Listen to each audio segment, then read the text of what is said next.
After what happened in Dhaka, with Tyler getting shot and falling into the lake, thinking it was the last of him, Tyler didn't know he would still be given a second chance at life. The current swept him away and brought him back to land, where a little girl saw him. He was brought to Dubai. Nick stayed by him through it all, worriedly waiting for him to wake up. When he finally woke up, he had to stay in the hospital for a while for his physical therapy. After what happened, his body got beaten up so much that it took him some time before he could walk again. One day, Nick visited him again in the hospital. Tyler was feeling helpless because he couldn't walk properly and also because before, all he wanted was to die and follow his son to the afterlife, so he didn't understand why he was still alive. Nick told him that there must be a reason why Tyler fought his way back to life and that he just had to find out why. Elsewhere, in Kojori, Georgia, a man named Zurab is seen feeding the goats when another man arrives.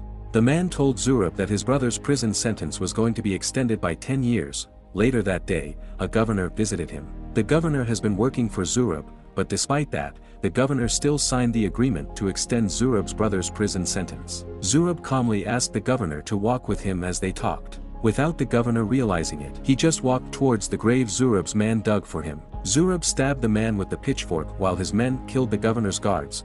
Tyler finally got discharged from the hospital, but he still had to wear leg braces and an arm sling. Nick and Yaz dropped him off at his new home in Gmunden, Austria, which they bought as a gift for Tyler. Nick gave Tyler a little box, which contained all the important things Tyler had in his old home. As Nick walked away, Tyler asked her when they were going to meet again. Since Tyler is retiring, he doesn't know whether or not he's ever going to see Nick again. Unbeknownst to him, they're going to meet again sooner or later. Inside the prison, Zurab's brother, David, visited the room where his wife and children are also locked in. David didn't want to be away from his family, and since he had the power to do so, he got his family locked up in prison with him on the pretext that they'd be safe if they hid in the prison where he could protect them. His wife, Ketavan, hated it and has always tried to tell him that they can just hide somewhere else where they could still be free and not locked up in a messy place like the prison, especially since it's not a safe and healthy environment for their children. David slapped Ketavan and left the cell, leaving Ketavan crying silently. Their son, Sandro, was awake and overheard what happened. When his father left, he walked towards his mom to comfort her. Tyler just got back home from somewhere when he saw a man on his veranda. Tyler approached the man and asked him who he was. The man didn't introduce himself, but he knew who Tyler was and how good he was on the job, but to annoy the latter, he made fun of Tyler's condition. To prove that he does live up to his name, Tyler shot the cup the man was drinking from, hitting it perfectly. The man then told him that someone he knew wanted Tyler to work for her. That someone is Mia, Tyler's ex-wife. The man then told Tyler that Mia's sister was in trouble. Mia's sister is actually Ketavan. Mia wanted Tyler to save her sister from her husband. The man also told Tyler about David and Zurab. David and Zurab were born when there were a civil war in Georgia. Their family fled to Armenia and was taken in by Evtandil, their uncle. Even in Armenia, their family wasn't safe, so to survive, they started running drugs and killing at such a young age. Years later, they finally formed a gang called Nagatsi that practically runs the whole country, as they got all the politicians to work for them. The brothers promised the members of their gang that they would become a huge family, a very powerful thing to offer those who are deprived of it. And in return, all the Nagatsis turned into a bunch of loyal dogs for the brothers. After explaining everything to Tyler, the man told Tyler to be careful as he was going to do the mission alone before leaving. On the Amalfi coast, Nick was talking to someone on the phone when Tyler called her. Tyler told her about the new job he got. Nick wanted Tyler not to do it, as the guy was literally clinically dead just months ago. And now he's going to do another job that can possibly send him to coma again, or worse, kill him for real this time. Tyler rebutted that Nick wanted him to find out why he fought his way back to life, and now he's going to do that by doing the mission. Tyler trained his body and got it back to perfect condition again. 6 weeks later, he was ready for the job, and Nick will help him, along with her brother Yaz. Tyler sneaked inside the prison and paid the guard to open cell 207, where Ketavan and her children are. He sneaked the family out of the cell, but Nina, the little girl, accidentally dropped her toy, and it made a sound, waking a prisoner.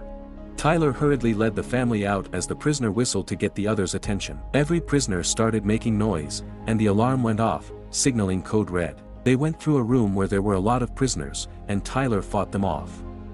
He planted an explosive near the door to open it and led the family out again, with Yaz telling him where to go. Tyler got the children out, but just as he was pushing Kevin up, David suddenly came and attacked him. The two of them had a duel, and later on, Tyler managed to break David's hand and stab him in the neck. But Tyler and Kevin weren't able to go out as the other prisoners arrived and started chasing them. He yelled at Nick to meet them at Charlie, and he ran away with Kevin. Tyler and Kevin went through the common yard, where everything was in chaos as the prisoners were rioting. Tyler and Kevin struggled to leave the yard as everyone came at them. They managed to leave the yard, and Nick and Yaz came to help them out. As they drove away, Nazis chased them down. Tyler's car was hit, and they had to escape on foot. They jumped on the cargo train they had prepared beforehand, and when they knew the family was safe, Tyler went out to shoot down the helicopters chasing them. Meanwhile, Nick fought with the Nazis, who managed to get in the cargo train. Suddenly, the cargo train exploded. They came out of the destroyed cargo train just fine, and Sandro was hesitant to come with them as he wanted to see his father. When he learned that Tyler had killed his father, the boy cried and attacked Tyler, who told him that if he didn't kill his father, it would be his mother who would die. Zurab was in a morgue, staring at his brother's corpse. He seemed to be going crazy because of his anger and grief at losing his only brother, whom he tried so hard to protect. He knew that it wasn't just revenge on his brother and promised to hunt down the ones responsible for David's death. On a plane, Nick learned that Tyler actually knew Kevin, as he was once married to her sister. While Tyler and Kevin were talking, Sandro secretly called Zurab to ask his uncle if David really wanted to kill his mother. But Zurab manipulated Sandro into thinking that it was his mother's fault and asked the boy where they were headed. They arrived in Vienna, Austria, where Kevin was going to stay with her children while Nick and her team worked on their visas and everything else they needed to leave and hide somewhere safer. Sandro berated Tyler for killing his father, too blinded by the idea that the only reason their father locked them up with him was because he wanted to protect them. Tyler just walked away, seeing as there's no point in arguing with a child.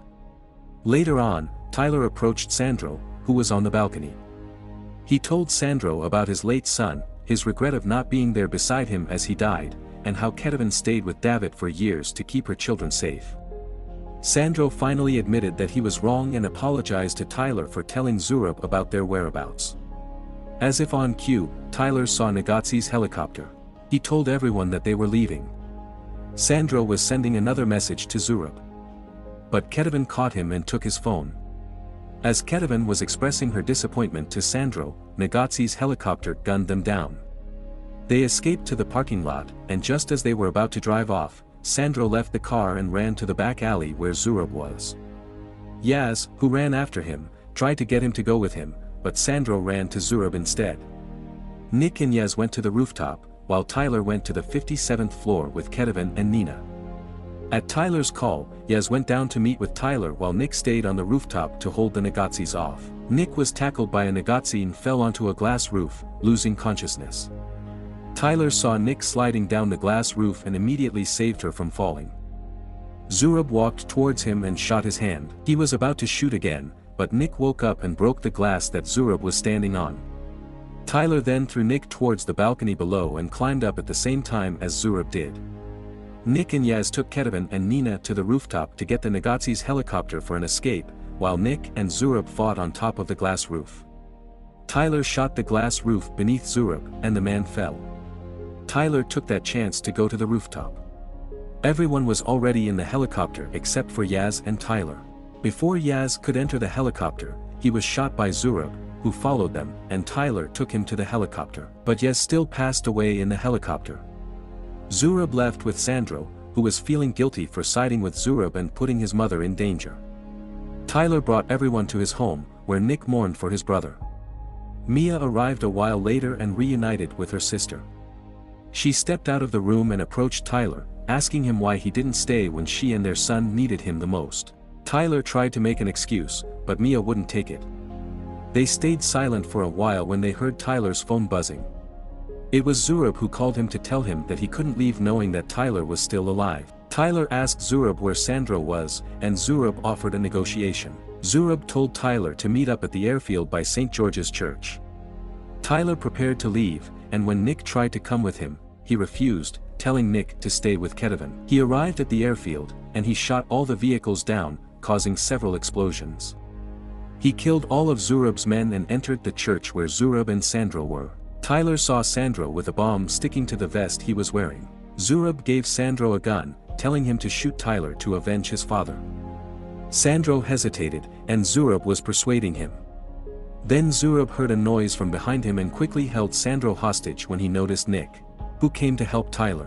While Zurab was focused on Nick, Tyler sent a signal to Sandro with his eyes, and the boy escaped from Zurab's hold, distracting the latter. Nick immediately took her gun and exchanged fire with Zurab. Tyler tackled Zurab and started fighting him. When he got pinned down by Zurab with a saw, he grabbed the screwdriver near him and stabbed Zurab with it several times. While Tyler and Zurab were fighting, Sandro took off the vest with bombs on it and approached Nick, who was hit, apologizing to her. Nick took the detonator from Sandro's hand and turned it off. Zurab was losing against Tyler. He crawled away from Tyler, and the latter followed him, stabbing him a few times. Tyler dealt the final blow by stabbing Zurab in the chest. He then held Nick in his arms and stayed there until the cops arrived. Both Tyler and Nick got arrested, but Nick stayed in the hospital for a while to recover. Mia visited Tyler, and the two of them finally reconciled. Mia assured Tyler that their son didn't think his father had left him when he walked out of the hospital room.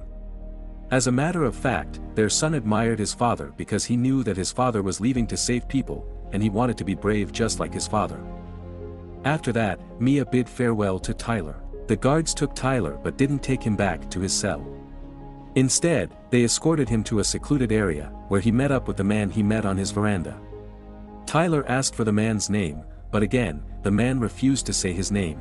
The man told Tyler that he could get him and Nick out of prison, just as long as they both worked for his boss. Tyler saw Nick stepping out of another car and turned back to the man, asking who his boss was. The man, who apparently has a thing for not introducing himself and the people he works with, refused to say the name of his boss, only telling Tyler that he'd love the boss before walking away from Tyler, who could only stare at him in amusement.